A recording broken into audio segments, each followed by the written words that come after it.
Hello, and welcome to Offsetting in the Canadian Context, Experience and Potential, the eighth and final session in the web forum series, Land Use 2021, A Place for Biodiversity Offsets, brought to you by the Alberta Land Institute. My name is Dave Poulton. I'm director of the Land Institute. Alberta Land Institute is a nonpartisan land use policy research institute based at the University of Alberta in Edmonton. We at the University of Alberta acknowledge that we are located on Treaty 6 territory and respect the histories, languages, and cultures of First Nations, Métis, Inuit, and all First Peoples of Canada, whose presence continues to enrich our vibrant community. Today, we continue our examination of offsetting for biodiversity as one market-based tool for conservation. Our focus will be on Canada, what we have been doing on offsetting to date, and what we might do in the future. We'll be taking a high-level overview and then zeroing in on the policy goals and practice of offsetting in the provinces of British Columbia, Alberta, and Quebec. We'll also be looking at municipal application of offsetting with the City of Calgary. We want you to be as engaged as possible, and today we're going to do things a little bit differently there. As their fuller biographies are set out below on the stage screen, I want to keep my introduction of today's speakers brief. Today, we'll be hearing from Karen Stefanik, Senior Conservation Policy Analyst with the British Columbia Ministry of Environment, Gillian Kerr, a postdoctoral fellow at Dalhousie University in Halifax, Nova Scotia, whose prior research has focused on Alberta, Valérie Dupont, a postdoctoral researcher at the Faculty of Law at LAVAL University in Quebec, Carol Stephan, the park ecologist with the City of Calgary, and I'm also going to be making a few remarks in conjunction with our lead speaker, that is to lead today's discussion. I'm very pleased to introduce Vic Adamowicz. Vic is an internationally known resource economist and distinguished professor in the Faculty of Agriculture, Life, and Environmental Sciences here at the University of Alberta. Not incidentally, he was also instrumental in the founding of the Alberta Land Institute and has remained a key friend and supporter of ours. Vic, please join me on the screen and let's get our session started. Thanks very much, Dave. Pleasure to be here. Pleasure to be a part of this session. I think it's going to be a really fascinating session. As Dave mentioned, actually, Dave and I are going to do a bit of a joint presentation early on to set the stage, if you will, starting with some broad comments from me. And then I'm really looking forward to the four presentations. I think you can imagine this as I'm going to start very broadly. Dave's going to describe some of the Canadian situation and what's happening in Canada. And then we're going to look a little bit at some of the challenges that we've had, perhaps historically. And I think the four presentations are going to give us a sense of maybe where we're going in the future when it comes to biodiversity offsetting in particular. So with that, I should say, this is, I've been long interested in biodiversity offsetting and biodiversity conservation. I can't say that it's my main research area. Dave is really the expert on this and the knowledgeable person in Canada. So I'm glad he's here to kind of prop me up. If there are any silly things in this presentation, they're all mine. So I can take the blame for those. But let's start maybe a bit different perspective, because I'm coming at it always from the perspective of an economist. And maybe we look at the world a little bit differently. And I thought we'd frame things starting really broadly. Conservation offsets are really part of a broad set of market-based instruments. Market-based instruments get applied and used in lots of different fields, but I thought here just to frame it around conservation, and particular conservation and land use issues.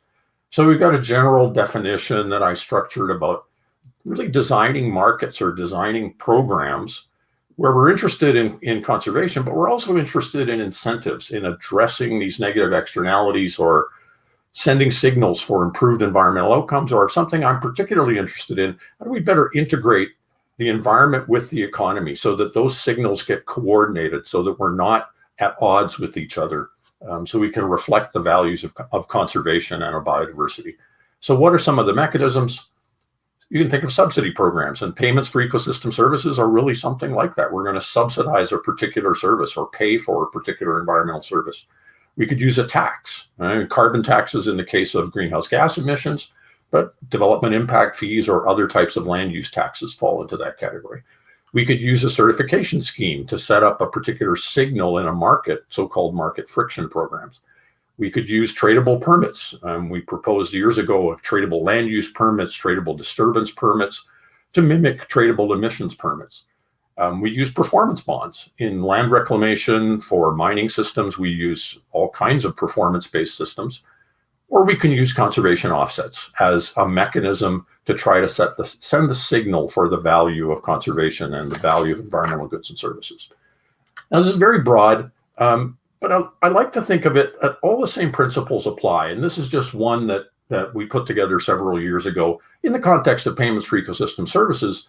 But really, what are the components? Well, you need someone who demands the service, someone who wants to buy that service, if you wish. And I'm going to use words like commodity when I talk about conservation. That may rub people the wrong way, but I'm thinking about it in a market context.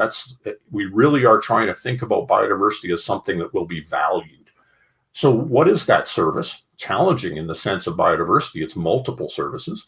What are the benefits? Who's going to pay for that? Well, we set that up within an offset scheme. We set it up in a payments for ecosystem services scheme with funding from some agency. There's some infrastructure, land. There's an ecological production function. How do we actually generate enhanced services? And they have to be additional, ideally. So more than what would be provided under a business as usual case or a status quo case. There has to be a willing seller, someone who's willing to provide these services. That's going to be costly. So we have a supply of services. And there has to be an institutional framework, some type of framework that allows this kind of voluntary nature, buyers and sellers, if you like, trading. Now, that makes a lot of sense in a regular market. In an environmental market, we have to set the structure up. And then, of course, we've got to look at what else is being affected, co-benefits, perhaps co-costs, and what other alternative approaches are there or mechanisms that could be used. Now, I'm going to spend a minute on something that I really like, and that's Dave Pennell's public benefits, private benefits, or public-private framework. Imagine here, if we've got a land user that's generating a private net benefit for some reason, they're developing land for some case, and it generates benefits for them, and it also generates public net benefits. There's no policy need. We really just need to make sure that that happens. We need extension to occur. Now, if that private net benefit from a land user generates negative externalities so that there's a negative impact on the public, then that moves us down into negative incentives. That's when we might think of using a tax mechanism or a regulatory mechanism. If whatever the action is generates negative private benefits and negative public benefits, well, again, probably no action. We hope that those wouldn't be undertaken. If there's some action that would be costly to the private sector, but would generate public net benefits, then we might use positive incentives. That's where a subsidy program might kick in, or payments for ecosystem services. Now, when we think of market-based instruments, usually we're just looking at one of these quadrants, a tax system, a subsidy system, or payment system. But if we think of offsets, and this is, I think, one of the key messages I want to leave you with, we really are asking a lot. When we think of offsets, we're really thinking first, there's a developer perhaps that's going to drain a wetland or change an ecological system. That's going to give us an adverse public impact. So we're thinking of negative incentives. That might be an in lieu fee, or that might be a requirement to go to a banking system. On the flip side, for the offset has to equate that with restoring that particular wetland or service with the same amount. And so in a sense, we're really trying to make a market equilibrium within the offset scheme. I think this framework just helps position offsets within the broader MBI frameworks and also gives us a sense of the challenge or complexity that we're dealing with. So let's look at offsets in more detail. We've got the definition, a good standard definition of what offsets are. Among the market-based instrument programs, they're one of the few that really focus on the mitigation hierarchy to first avoid and then mitigate and then restore. We've got to worry about the scarcity of demand, typically from no net loss considerations. We're going to generate the supply that's going to be through some additional framework. We're going to assure equivalence, and that's where much of the evaluation has focused on. Are they really equivalent in what's being created that offsets the loss of biodiversity? And ideally, we're monitoring and enforcing those outcomes. And many of you have seen this, and just to go through it quickly, if there's a particular predicted impact from an industrial development or a municipal development, then what are the steps? First, they're asked to avoid to the extent they can. They're asked to minimize to the extent that they can. So somehow they can reduce the impact. Perhaps there's some opportunity for restoration. And then finally, there's a residual impact that remains. And of course, that's where the offset occurs, that there's some positive outcome that offsets the negative residual impact that occurs here. But these 3 steps that are incurred in before the offsetting occurs, I think are also important to try to set the targets. And maybe that's one of the areas where there's concern as to whether there's actually some sort of mechanism to enforce that. But this really frames the offsets for us in general. All right, offsets types. We've seen project-based, most common in Canada, banking systems. We really haven't seen that to any great extent, although there's great interest. In lieu fee systems are popular in a number of cases, a number of jurisdictions. We'll hear more about some of these. And again, the characteristics of offsets: scarcity, making sure there's some equivalence in currency. We'd love to make sure that there's additionality, that these are things that wouldn't have occurred otherwise. But there's always a concern that that will be frustrating for individuals who have spent a great deal of time conserving their land.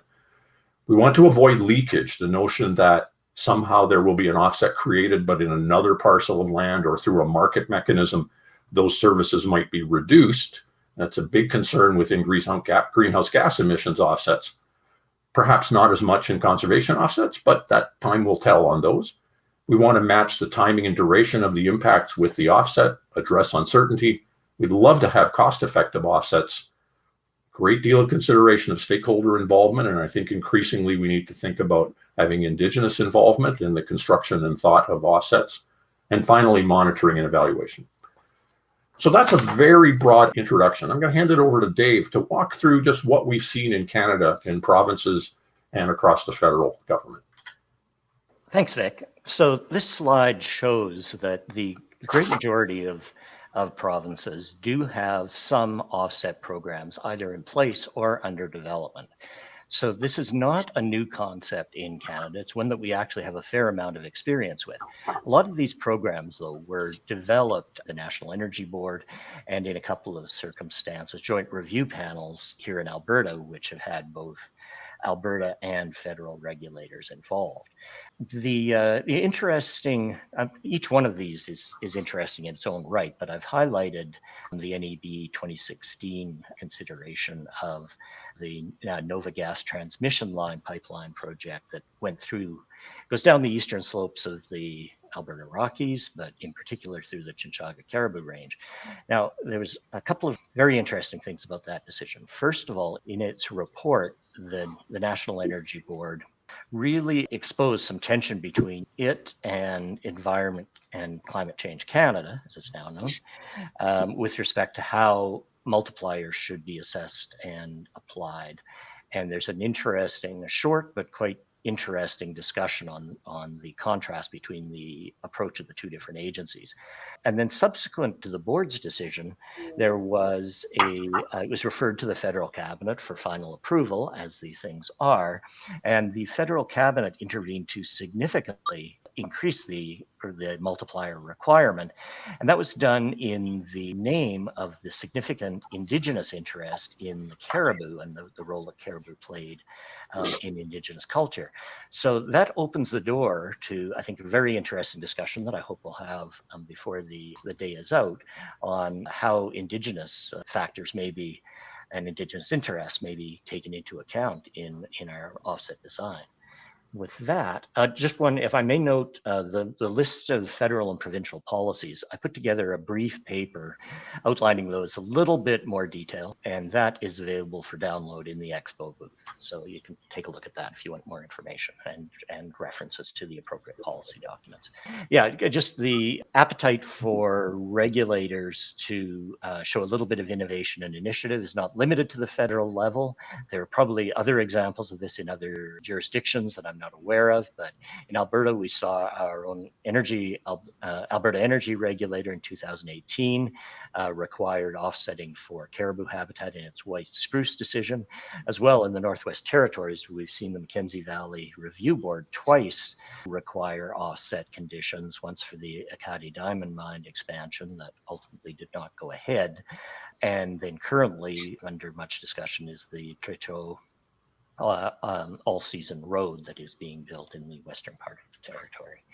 And back to you, Vic. Great, thanks very much, Dave. So, Jim has asked Dave and I are trying to find evaluations of biodiversity offsetting in Canada. There are relatively few. There is the last one that's mentioned on here, the Quigley and Harper, that we know of, or at least that I know of. There are a number that have been done around the world. This is just a sampling of them. There are others.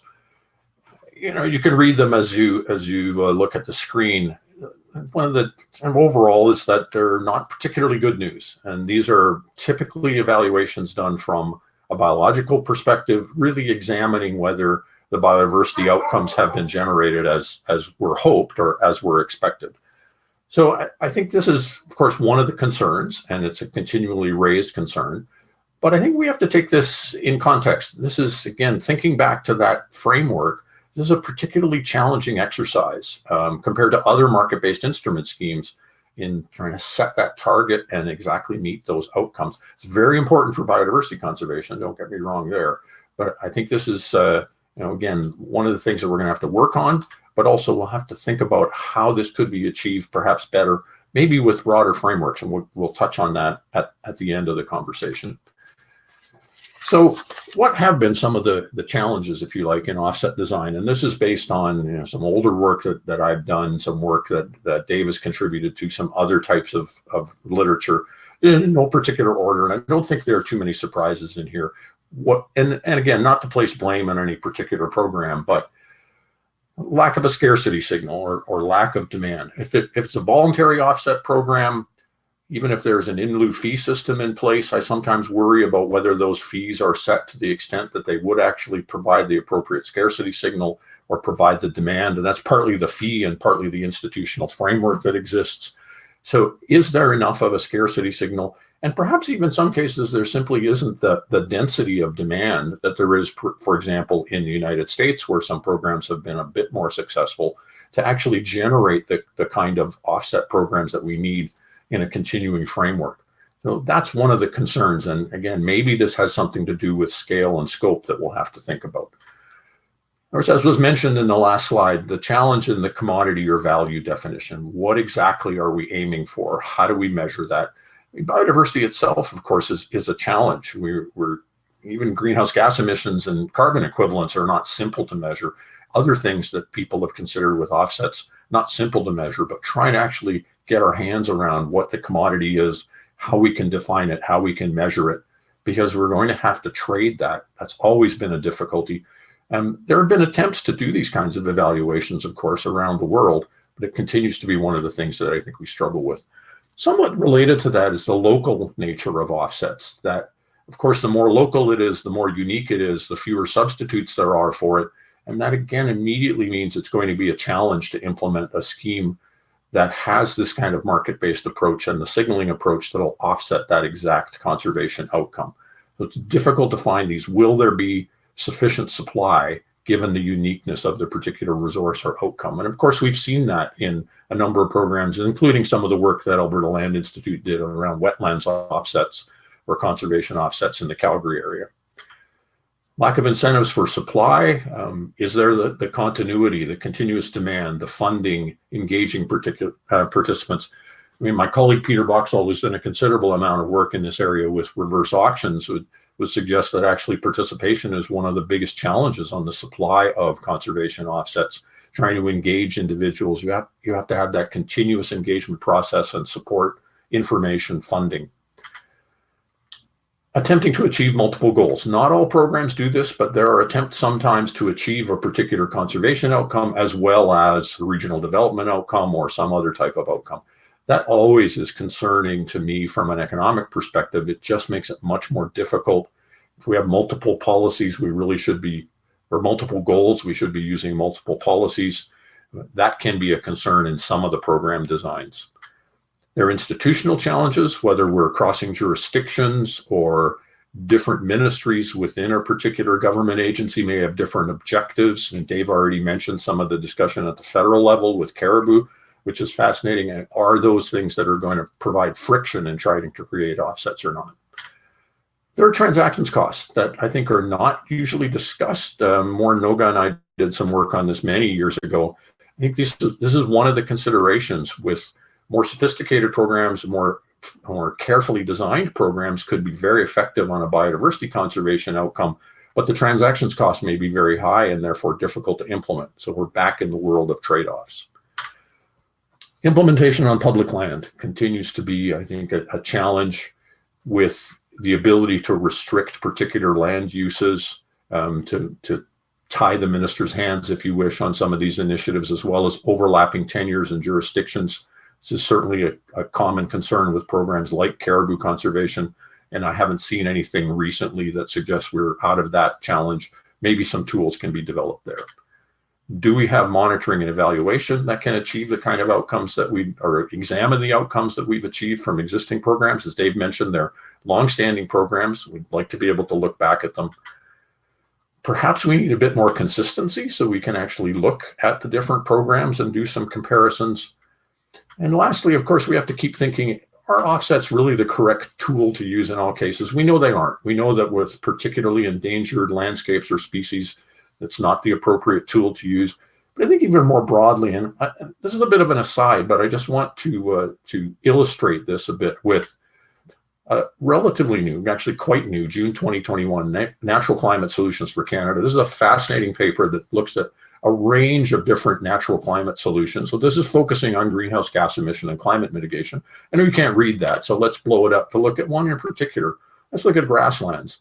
You look at the contribution. If we could avoid grasslands conversion, the contribution to climate solutions is significant relative to the riparian grassland restoration, which is the other side that you might consider in an offset, relatively small. Now, you can't take that directly as numbers because the areas are different, but just the greenhouse gas emissions associated with the conversion versus restoration aspect, I think gives us pause to wonder about the components of offset programs. And maybe we need multiple tools or multiple policy angles on this. So that sounds kind of depressing in a way. And I think that's been one of the concerns through the series is, are there more positive things? And I'd like to hope so. I think these are still valuable tools. And what are some of the ways that we might move forward? Better definitions, clearer definitions, certainly. If we can do that, if we can keep transactions costs low, I think that might be a very good way to proceed. Alberta wetlands policy tried to do this to a certain extent. I think there were some successes in the framework, so that was an appealing approach to it. One that I'm particularly interested in is these regional biodiversity targets, the target-based ecological compensation. I think it's been touched on before in the series, really ramping up the scale, looking at a broader scale of compensation and environmental outcomes, including the possibility for some managed losses, as they are called. So we don't have to offset on the small target or small project base exactly. There's a broader ecological perspective in place. We certainly saw this in the wetlands programs in Alberta, that there might be much greater benefit in a landscape-based approach. Maybe this is a refresh of the Alberta land use framework that looked at regions and setting regional goals and trying to achieve regional outcomes. Maybe that's a positive perspective to go in. And perhaps that would facilitate something like banking, which we know that jurisdictions are interested in. We might want to rethink these conservation targets, and this is perhaps tied in with the first bullet. In some cases, and I think about caribou, which is an area that I've worked for a long time, not on offsets, but on the economics of caribou conservation. And focus on caribou populations in addition to habitat, where populations are really the key, might get us a long way down the road of better offset programs.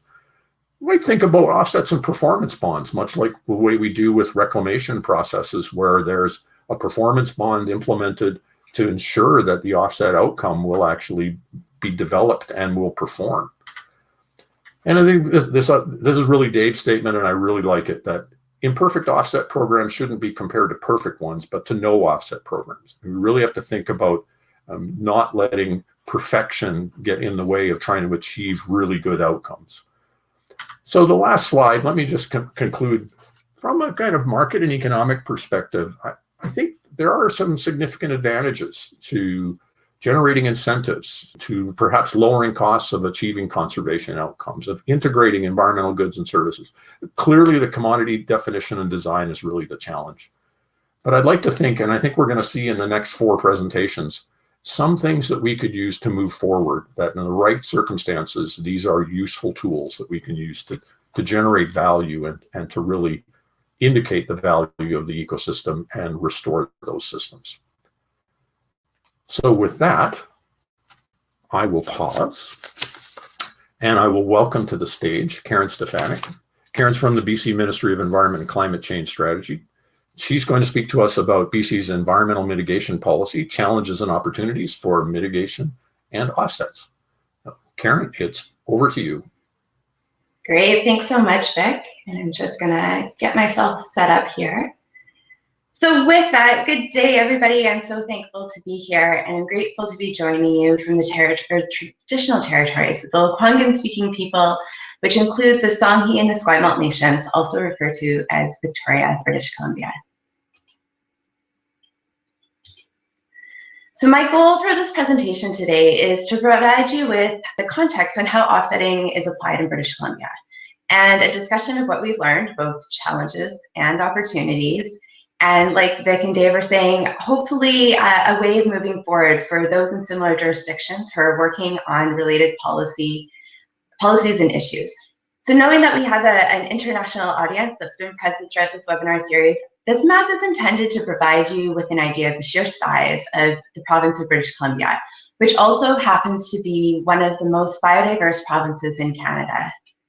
But also, BC has close to 200 Indigenous nations, each with their own unique culture and traditions. And BC has a commitment to reconciliation, where the province continues to build strong government-to-government relationships. And I wanted to raise this as such an integral and important element on how to move this work forward. So BC's Environmental Mitigation Policy, or the EMP, which was endorsed in 2014, establishes the mitigation hierarchy, including offsetting, as the standard for assessment of impacts from development activities. So together with its accompanying procedures, the policy sets out a set of principles, considerations, and processes to guide regulators and proponents, and also includes a template for mitigation plans. So sectors in British Columbia, such as mines, forestry, oil and gas, transportation, and agriculture, are largely governed by their own acts and regulations. Since each of these sectors have their own regulatory framework, the EMP was initially designed to complement, not add to, existing legislation, with a goal to add rigor, consistency, and transparency to decision-making across the province and across these sectors. The application of the EMP is left to the discretion of the regulator, or can also be adopted by proponents to help meet their corporate goals. Some corporations have a goal, for example, of either no net loss or net positive impact. And the EMP specifically does not set specific goal like other programs do, for example, like no net loss, but its goal is to sustain environmental values and components that are important to British Columbians. So just like what Dave was talking about, there is a little bit of regulatory requirement. It is largely voluntary in British Columbia, but there are some avenues for the regulatory requirement. So where regulators have adopted the EMP, the requirement and the use of the EMP to develop mitigation and offset plans can and have been enabled through the following mechanisms. So one is as a condition of an environmental assessment certificate. That is for major projects deemed reviewable under the Environmental Assessment Act, or when, as Dave was speaking to, when they're federally required through a joint environmental review panel, such as that between Canada and the province. And this is an example of one of the conditions where you can see that there's a requirement to develop an offset plan and to be used in conjunction and consideration of BC's EMP. The next example is through agreements such as the partnership agreements for Southern Mountain caribou, which is signed by Canada, the province, and the Saulteaux and West Mobile First Nations, where mitigation plans, proposed offsets, and development of a mitigation and offset program are tools that are used and can be used to support caribou recovery, and also under the lens of reconciliation and working together. Finally, I'll also point out that we are starting to see in newer legislation, such as the Water Sustainability Act, explicit mention enabling statutory decision makers to require mitigation and offsets in legislation itself. So a little bit more about the background of the evolution of the EMP in British Columbia. Like I've said before, the policy was endorsed in 2014 for use across the natural resource sector. BC's EMP is one of the first of its kind in Canada at the provincial and/or territorial level, which applies to all environmental values, not like we've seen in other provinces or territories that have specifically looked at wetlands, for example. It does try to encompass all values. So between 2014 and 2017, we started to see explicit mention and referral to the policy in other ministerial guidance documents, such as through guidance documents put out through the Environmental Assessment Office or other operational procedures referring to the policy and the mitigation hierarchy. In 2016, a training program launched across the province to increase awareness and use of the policy, both internally and externally. This is also when we started to receive feedback on what was working and where there were issues with implementation. One of the early issues identified was the ability to determine adequacy of mitigation and offsets proposals, specifically around the idea of ecological equivalency. This is where the province developed the draft habitat decision support tool, which can be used to help articulate and evaluate that question around ecological equivalency between the impact and proposed offset site, and provides a mitigation ratio as an output, as a place to start with. I spoke about this in session 3, so I won't go into detail on this topic today, but happy to be in contact with anybody who's interested in more. So now currently we're in a phase of review and improve, where provincial staff have been reviewing policy elements and identifying challenges and opportunities to refine, improve, and progress, which is a key element of the policy cycle. Since its release in 2014, there's been a lot to learn, as both Dave and Vic alluded to, especially as the field of biodiversity offsets continues to gain traction and interest. Generally, the first 3 steps of the mitigation hierarchy are understood. It's that last step, offsetting, which has proven to be a bit more challenging, which is likely why we're all here and taking part of this webinar series. So we know without a credible approach to mitigation and offsets, species and habitats do continue to decline, but it also adds uncertainty for development opportunities in terms of what is required. As Vic and Dave described previously, the challenges in implementation are numerous. So BC's challenges are likely like many other places, but also may be unique in some of the cases in relation to the context which I described previously. Next, I'll describe a few of the main themes of the challenges that we've experienced to date. The first one is framework. Offsetting in BC is largely done on a project-by-project basis, where in-lieu payments are also considered as a last resort, and is reliant on proponents to propose offset types, including type and location, along with a rationale of how the mitigation hierarchy has been applied, and the adequacy and effectiveness of those proposed offsets. There currently isn't an overarching framework in BC for biodiversity offsets to contribute a coordinated conservation outcome. Instead, it does provide that project-by-project or postage stamp approach. Consistency. Building off the idea of framework, as discussed, BC's legislation is largely by sector, and in most cases, the application of the EMP is at the discretion of the decision makers of the relevant authority, resulting in unequal application of the EMP and requirements of offsets across ministries and across the province. And lastly, public land. So 94% of land in BC is public land. The 2010 Crown Land Indicators Report reported that at the time, 119% of the province's total Crown land is tenured, which indicates that many of the tenures are non-exclusive, allowing for overlapping uses. Under the EMP, the proponent is responsible to secure land for offsets, which has proven to be challenging to navigate. Now getting onto opportunities. There's lots of opportunities to improve, as Vic was talking about. And the slide is definitely not exhaustive. So there's opportunities to improve how biodiversity offsets are realized and designed to support conservation outcomes, for reconciliation, and the need to provide additional tools to support decision-making. For example, there's opportunity to support locally, regionally, and provincially set objectives for better conservation outcomes, including those that are set in conjunction with First Nations. This could be the regional-based targets Vic and Dave referred to. Current initiatives where offsets could further support intended goals and advance reconciliation include, within the context of BC, our cumulative effects management framework, the lens of looking at modernized land use planning, and intergovernmental partnership agreements. Additionally, there are several avenues we're exploring to further support decision-making regarding biodiversity offsets, which includes providing that additional clarity and guidance and refinement to existing policy procedures, including clear policy on the limitations of offsets, and also the use of in-lieu fees and designing those frameworks.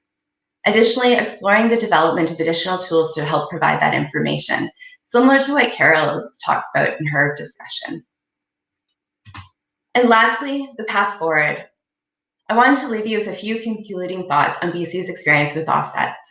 For example, the project-by-project approach can be ineffective and inefficient for many reasons, as discussed throughout this entire webinar series. There is opportunity, however, to better consider offsets in a broader landscape or an area-based context to realize those greater conservation outcomes.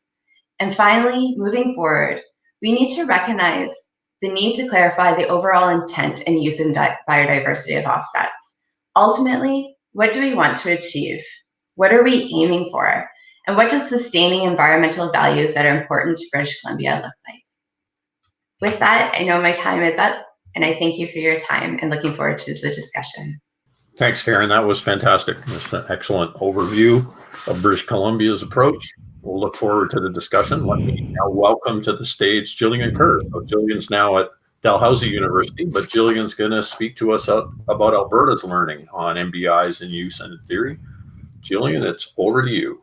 Perfect. I'd like to acknowledge that I'm speaking to you from my apartment, not from Dal, but this is the traditional lands of the Mi'kmaq, so I wanted to make sure we acknowledge that.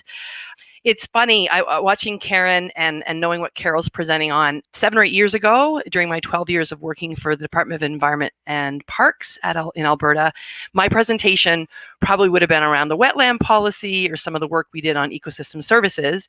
But my new term is that I'm the wet blanket. That's how I referred to myself in session 7 last week, because I'm going to talk about some of the issues with market-based instruments. And so I've worked with Vic for over 15 years with the relationship we have between the department and the U of A, trying to beef up and understand this idea of non-traditional tools. So regulatory, legislative being the more traditional, and things like market-based instruments and offsets being some of these non-traditional tools that the Alberta government was committed to looking at.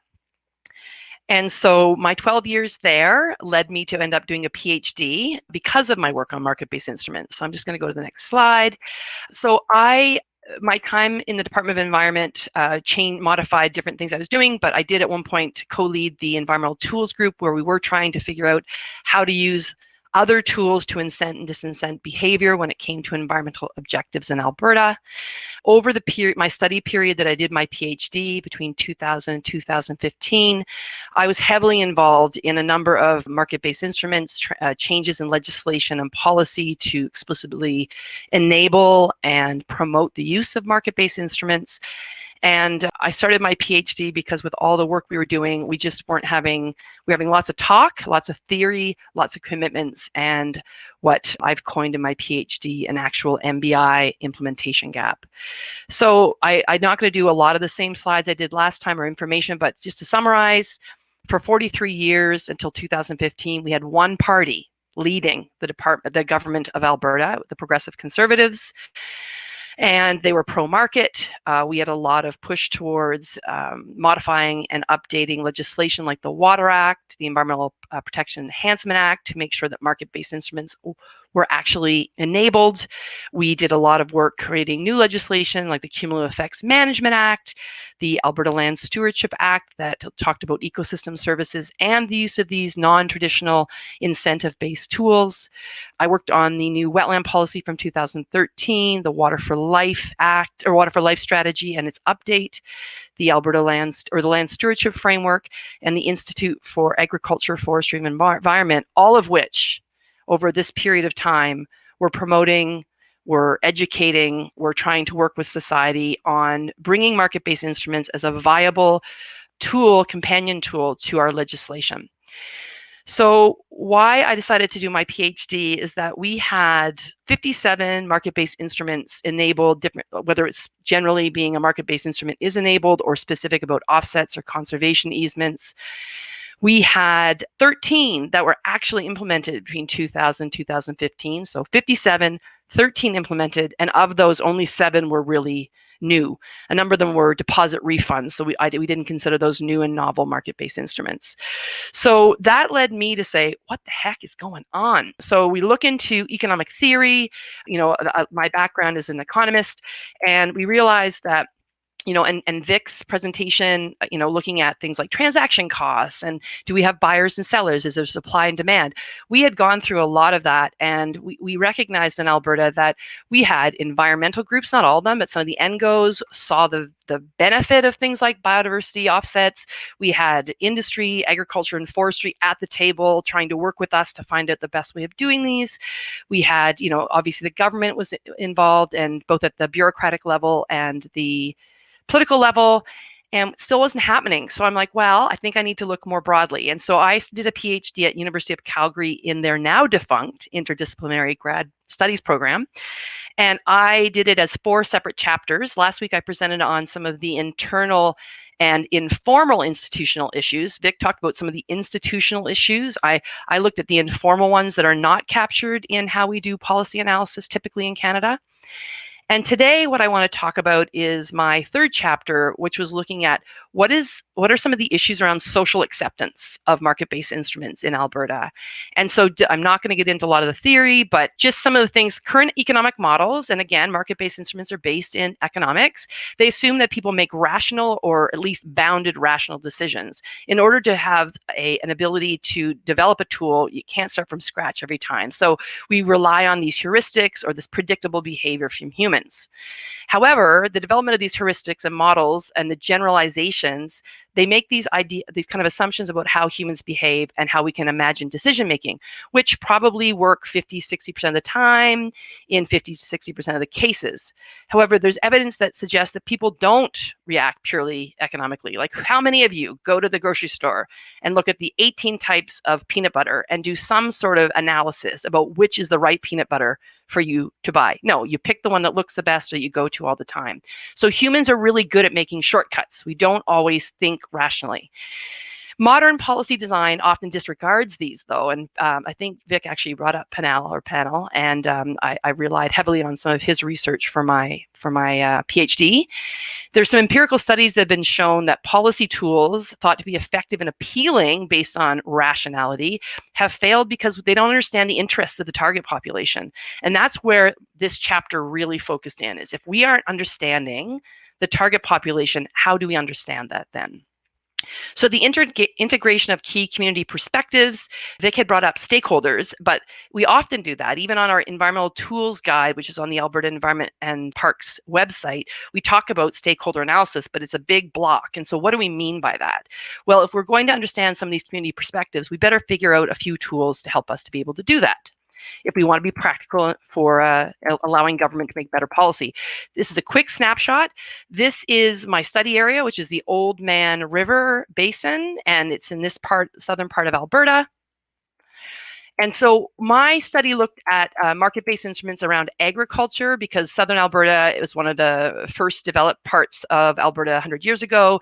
Agriculture has had one of the longest standing impacts and been an availability on the landscape. The Old Man River Basin has a very tightly connected community and lots of really interesting groups down there working on environment, agriculture activity. And so I thought that was a great place. It has everything from intensive livestock to mixed farming. They also have a very old relationship between government and agriculture. And I just thought old was the word I would leave it at. And we'll get into a little of what old means. A number of environmental issues that are very complex. I focus on water quality for this piece. The agricultural community has experience with numerous government policy and regulatory changes, including the fact that, as a number of people I interviewed said, it's a rotating door of policy changes that come from the government that impact the agricultural industry. So I decided to use Q methodology, which is a systemic study of participants' viewpoints, where a lot of studies will say how many people are over between 5 and 6 feet or between 50 and 60.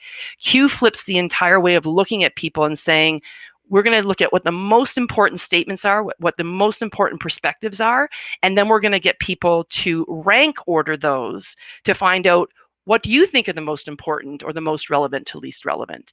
And in that way, I wanted to understand some of these social acceptance issues around market-based instruments. So just a quick snapshot, it wasn't just agricultural people that participated in my Q study, because I wanted it to be about the community. And in fact, if you talk to people in southern Alberta, many of them will say they're farmers or they're agriculture, and they have 6 or 7 other hats. They work for the municipality, or they work at a store. And so I wanted to make sure that we were getting a community-based understanding. And then this is just a snapshot of what a Q study looks like. There were 36 statements that were collected to look at this whole idea of social acceptance. I did it based on 16 interviews and looking at media and a whole bunch of other documents that helped me understand what are the perspectives of the people in the region. And then this is where I'm just going to spend a couple of minutes. So the results of this Q method study were slightly surprising when I went back and tried to ground truth them with people.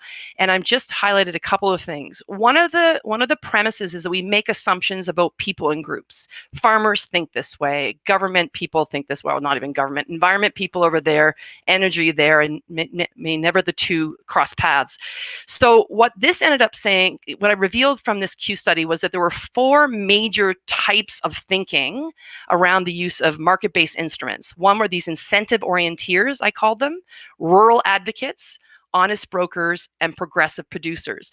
And if you look down at sort of the affiliated sectors, one of the things is nobody fit into a kind of a logical or a base group that you thought, oh, I can assume that all the farmers are going to be here, all the government staff, all the whatever. So it was really interesting. The gender was different in the different groups. The age groups ranged quite differently in the different groups. Some of them were predominantly from one area. One group was the city of Lethbridge. The honest brokers were right around the city. And then how long they've been participating in agriculture, kind of varied as well. So basically, the point of doing this study was to say that there was none of these groups that said that market-based instruments couldn't work. But every group came up with a perspective of how to approach rural Alberta, how to approach the agricultural industry. And in fact, there were 3 consensus statements that all groups believed to be important, or to be, they're all on the same page. One was that government should look at local initiatives first before they bring in something from head office in Edmonton, as they called it. The other is that education is really important. A lot of people said these market-based instruments have been slapped onto us as this MBI, but there's so much difference in them, and so that needs to be drawn out so that people understand what you mean. The third was that market-based instruments, this is a great one, market-based instruments need to be created to actually create a positive change and not just pay people, because the farmers know that if you're going to do something that doesn't have legitimacy and doesn't create a change, it is not going to work. So with that, I've got 1 minute. Some of the conclusions about looking at social acceptance or adding an aspect beyond this typical economic and policy process for determining what tools and how to develop tools is that we have heard about governments wanting to be, policy experts or policy excellence. We had a paper by Ron Hicks and Peter Watson, 2 of our former chief deputy ministers, that spoke to that. But the dream of market-based instruments for environmental management has not been realized. I mean, you've heard this from the other cases. Obviously, we've got some good examples going on. But when it comes to offsets, you heard Vic talk about the fact there are very few that we've had implemented. Now, is that because they're poor? Or is that because there are obstacles in the way from getting them actually implemented on the ground and accepted? So policy processes, including policy tool development, are incomplete. I think the Q method has been very clear.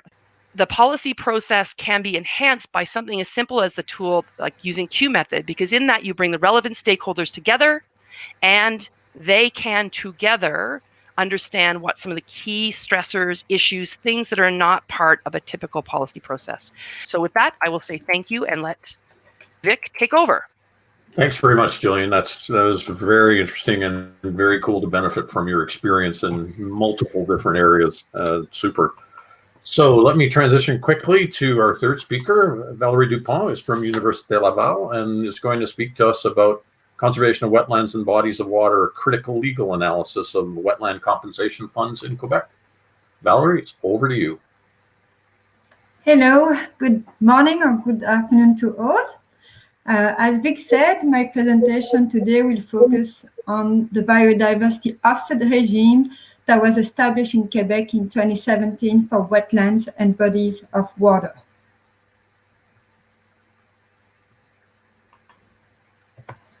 So, like many parts in the world, Quebec has known an alarming decline of wetlands in the past decades, especially in the south of the province, and despite legal tools to protect them.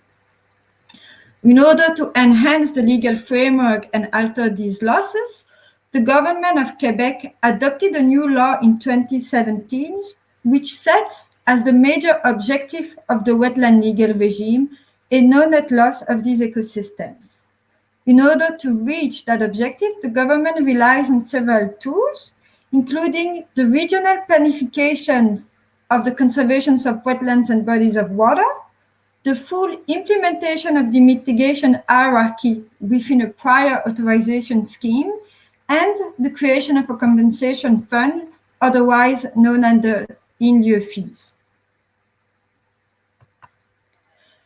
So in particular, most activities in wetlands and bodies of water are subjected to a prior ministerial authorization.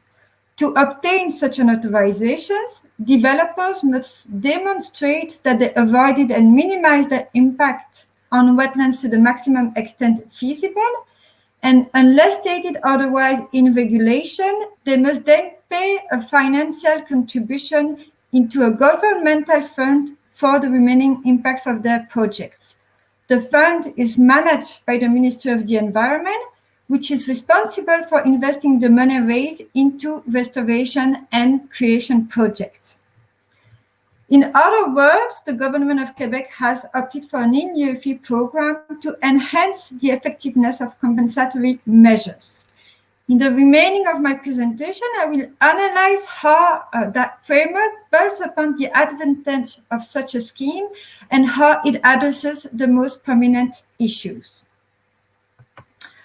First, the key advantage of these funds is the fact that they can be invested strategically in accordance with conservation and restoration priorities and in a landscape approach. To fully benefit from that advantage, the government of Quebec put in place two planification tools. First, the Water Act requires regional county municipalities to develop a regional plan for wetlands and bodies of water, in which they identify the wetlands to be conserved, restored, and created on the basis of a socio-economic and environmental diagnosis of their territory. So this obligation is a unique opportunity to identify and map ahead of time the wetlands that perform key functions in the region, those that will likely be disturbed and will need to be compensated for, and those that present a potential for restoration and creation, and that can then be used as compensation sites. These plans must then be integrated into the land use tools. In addition, they must be taken into account by the Minister of the Environment when authorizing projects in wetlands and bodies of water, and for the selection of restoration and creation projects financed by the compensation fund. In addition to the regional plans, the Water Act also requires the Minister of the Environment to develop a restoration and creation program. This program is at the core of the in-lieu fee system. It determines the available budget for restoration and creation of wetlands by watersheds on the basis of the financial contributions received by developer in accordance with the Environmental Quality Act. This program must also detail all the necessary elements for the selection and implementation of restoration and creation projects, including the objectives to be reached, the eligible activities, stakeholders, and costs, the administrative and legal arrangement, and follow-up measures. As seen in the previous slide, the program must take into account the regional plans. It must also respect a series of principles to ensure the equivalency between the losses and the gains, as I will explain later on. So whereas in-year fees allow for more strategic spending of compensation funds, the major weakness is the ex-post implementation, which raises interim losses. Hence, measures are usually implemented once the fund manager has collected sufficient resources to invest in large-scale projects. Unfortunately, the government of Quebec has not tackled this weakness of in-lieu fees. For instance, the projects financed by the first Restoration and Creation Program, which covers the losses that occurred between June 2017 and December 2018, must only be fully completed between 2023 and 2025, which is about 6 to 8 years after the losses to which the program relates occurred. This is without accounting for the time needed to reach ecological performance. Third, the experience in other jurisdictions has also shown how difficult it is to set the right price, especially as the level of the fee is usually fixed ahead of time. Often, the fees appear to be insufficient to allow for the restoration of equivalent ecosystems than those being lost, leading to a net loss of biodiversity. In order to reflect the full restoration costs, these fees should include the restoration cost per se, but also the land acquisition cost, the project planning and design costs, the legal fees, monitoring long-term protection and management costs, insurance, and so forth. In Quebec, there is no express legal requirement that the amount of the fee reflects the full replacement costs. However, the 2017 law had included a formula which was detailed again in the regulation that was adopted in 2018. And that formula mentioned many of the costs that I just mentioned. For instance, the formula takes into account the acquisition costs of a future offset site based on the average value of vacant land in the regional county municipality in which the impacted site is located. It also provides a basic restoration estimate that must be multiplied by a factor representing the initial state of the impacted wetland, the scale of the impact, and regional variations. It is, however, unclear whether the basic restoration cost included in the formula covers monitoring and long-term management and protection costs. As you can imagine, this formula is criticized from all parts, from environmental groups that think the generated fees are too low, but also by developers who have to compensate that think that the fees are too high. Lastly, due to the aggregation of compensatory measures, it is generally harder to ensure the ecological equivalency between the gains and the losses with in-lieu fee programs as compared to affirmative responsible offsets. In Quebec, the Water Act expressly requires that selected projects under the Restoration and Creation Program maintain the surface areas or functions of a watershed's wetland and bodies of water, and that the projects are assessed using equivalency factors with regard to the types of wetlands and bodies of water destroyed or disturbed. Yet, the use of the conjunction "or" provides flexibility to the ministry, which could focus on surface areas instead of functions. Hence, the target of the first restoration and creation program is expressed in terms of surface areas with no evaluation of the functions. To sum up, the planification of compensatory measures through regional plans and the restoration and creation program is, according to me, a key strength of the regime set in Quebec. Yet, because the regional plans were not adopted yet, they are due in June 2022, it is still unclear how will the program take into account the regional plans, especially if regional priorities do not coincide with the type of wetlands and functions that were impacted in a particular watershed. In addition, it is urgent that the Ministry of the Environment develop a methodology that can assess the functional equivalency of compensatory projects and assess their effectiveness in that regard. Lastly, it would be interesting to explore solutions that would enable the start of compensatory projects ahead of time, for example, through initial public fundings or loan. Thank you for your attention. I look forward to discussing these issues with you during the discussion.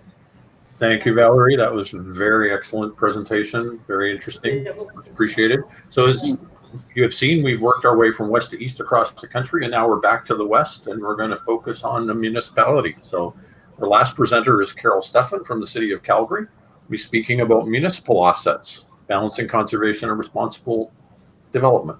Carol, it's all yours. Thanks very much, Vic. So at first, I'd like to acknowledge that Calgary's on the traditional lands of the Blackfoot Confederacy, comprised of the Siksika, Piikani, and Kainai First Nations, the Stoney Nakoda First Nations, comprised of the Chiniki, Bearspaw, and Wesley First Nations, and the Tsuut'ina First Nation. Calgary is also home to the historic Northwest Métis and the Métis Nation of Alberta Region 3. We also acknowledge all Indigenous peoples from across Canada who call Calgary home. So today I'm going to present on how the City of Calgary as one level of government is currently using offset approaches as a way to balance difficult trade-off decisions between development, which is necessary and has economic benefits, and the conservation of natural ecosystems. So the city has many plans, strategies, frameworks, and processes that are tied to environmental protection.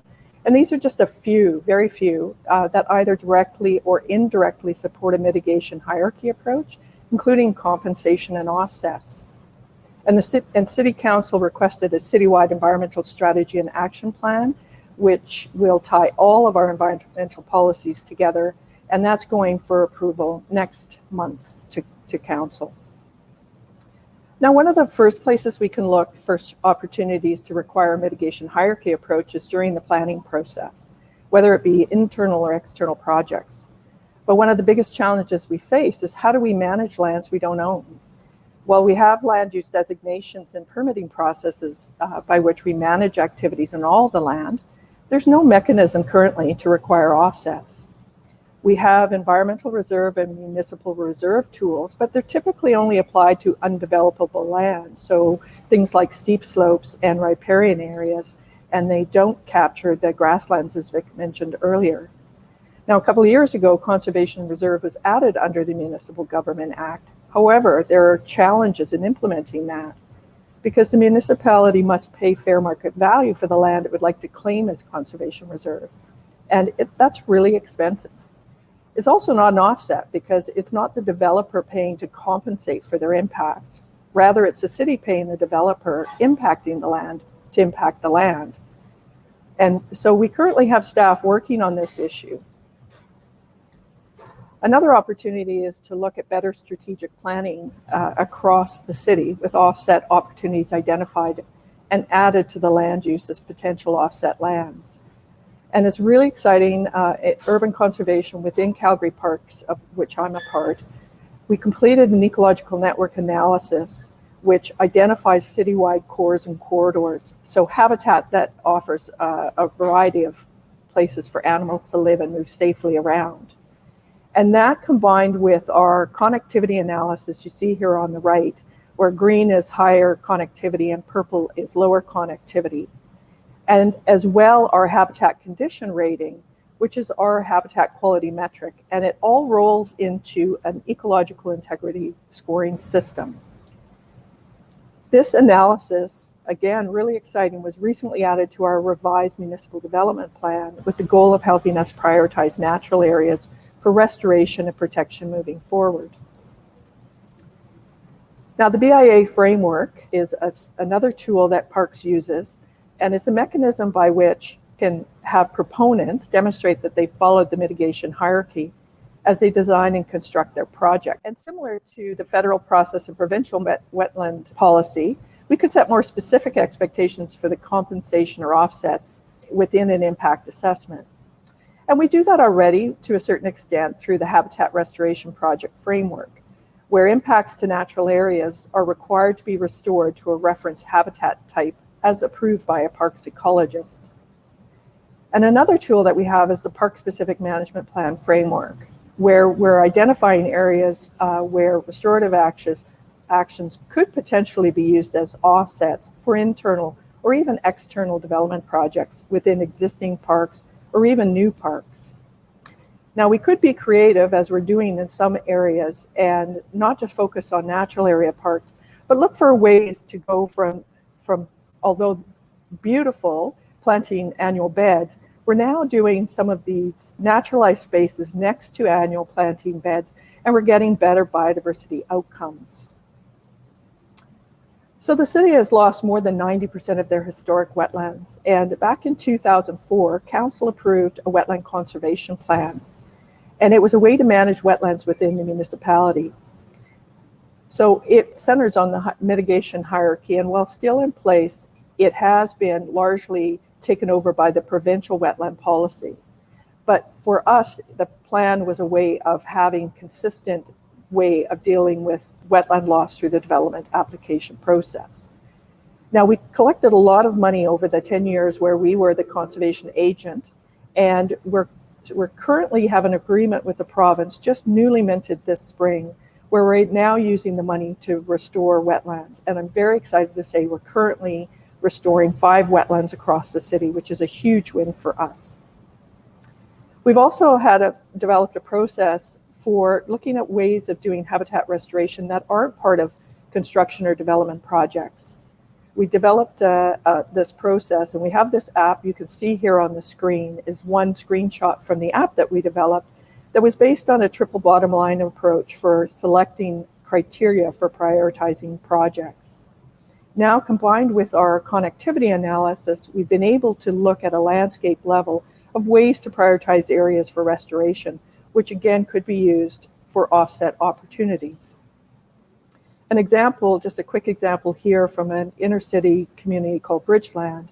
We had here a mowed park that had a lot of weeds, a lot of carigana, and we went in there and we naturalized it. So this is the area now. You can see the beautiful blue flax in bloom, and this area is now well loved by the community. We also have another really good example of an offset or compensation program, which is our urban forestry plan. Here on the left, you see a screenshot of our tree map. And if you zoom in, every single city-owned tree has a value. So you can see here the value is based on the age and size, as well as the ecological benefits that the tree provides. And the dollar value noted here is what must be paid if the tree is approved for removal. And the money goes into a fund that's used to plant other trees and to help maintain and grow our tree canopy. We also, for natural area habitat compensation, as required under the restoration framework, that proponents must calculate the tree canopy and habitat impacted and then restore to the appropriate reference habitat the same amount, whether it's in the same location or adjacent, or in an area nearby. We also have fish compensation programs. So after the 2013 flood, the city completed quite a few restoration projects and bank stabilization projects at various locations along the Bow and Elbow rivers. Now, many of the projects that were completed were using large riprap with little or no vegetation. And while this was necessary, these projects resulted in the loss of fish habitat. So the city recognized these impacts, and now with the support of Alberta Environment and DFO Canada, we've developed a plan to compensate for this damage. And we've now got quite a few bioengineering projects, large and small, that have reduced the erosion risk and have improved riparian and fish habitat. And we now have a net gain, so we've proactively banked against future disturbance. And a small example of one of these projects, this is my project on one of my projects on the Elbow River, where you can see total erosion here. And now with willow planting, we're doing bank restoration and reduces impacts from erosion. And we're now able to bank that as well for some of these projects for fish habitat. Now, some of the same considerations that all managers face are scale and location. So where do we do these things, and at what scale? Now, that landscape level analysis that I talked about has helped us identify and prioritize areas for potential compensation sites. So here's an example in Lake Bonavista. Along this, it was a manicured, mowed turf area. It's a large boulevard here that was identified for naturalization. And we've constructed a naturalized space that's called the Calgary Native Bee Project, and it's a pollinator corridor. And the exciting thing about that is, since that's happened, we've identified 2 gypsy cuckoo bumblebees that are endangered species, so SARA-listed species at this site. Another really exciting project that the city's working on is our natural infrastructure project. So we're looking at metrics on, as Vic talked about, how do we quantify those ecosystem services? And we're working with a consultant on actually doing that valuation for natural assets. And we're doing it citywide, and it's an across-department initiative. So we're looking at ways to account and track natural assets like we do for our tangible capital assets, and with the hope of using it in decision-making when work is being planned. We hope this work to be completed a little later this year, at least the first stage. So there's a real challenge in balancing development and conservation. But as I've been talking about, the City of Calgary has put a lot of effort and resources into developing processes and tools to help manage city lands. And we've also got this environmental strategy that we hope will help us use perhaps an offset framework as one mechanism to help balance conservation and development. And just as we did with the wetland compensation plan, we see the creation of an offset framework within a mitigation hierarchy approach as one way that we could improve conservation outcomes while providing transparent, clear, and consistent guidance, affording better certainty to those developing within the city, including the city themselves. And with that, I'd like to say thank you and turn it back to Vic and Dave.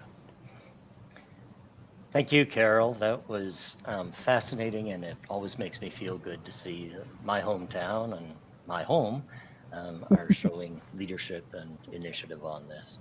It's great to see. Thank you. Thanks, Dave. And so that brings to the end our structured presentations for today. I'd like to thank our partners and sponsors, not only for today, but for this entire series: Alberta Innovates, the Social Sciences and Humanities Research Council, ConocoPhillips Canada, and Tech. As well, I'd like to personally thank all of my colleagues at ALI for all the work they've done on this series. Susan Martin has been very active behind the scenes since this project was first imagined as an in-person conference in Banff, has been instrumental in arranging speakers and putting all the logistics in place. Kathleen Bell has very ably handled the technical production of the series. ALI's research director and my friend Iran Kaplinsky has provided intellectual support, review, and encouragement. Hannah Amberry has been covering for us on social media side, and we have asked you to take a look at our feed on LinkedIn and on Twitter. Peyton Baltzer has moderated discussion groups and helped with lots of other details. And behind the scenes, Stephanie Ibsen and Rebecca Knockleby have been busy taking notes and will be preparing a written summary of the series that we'll be making available. My own personal thanks to all of them.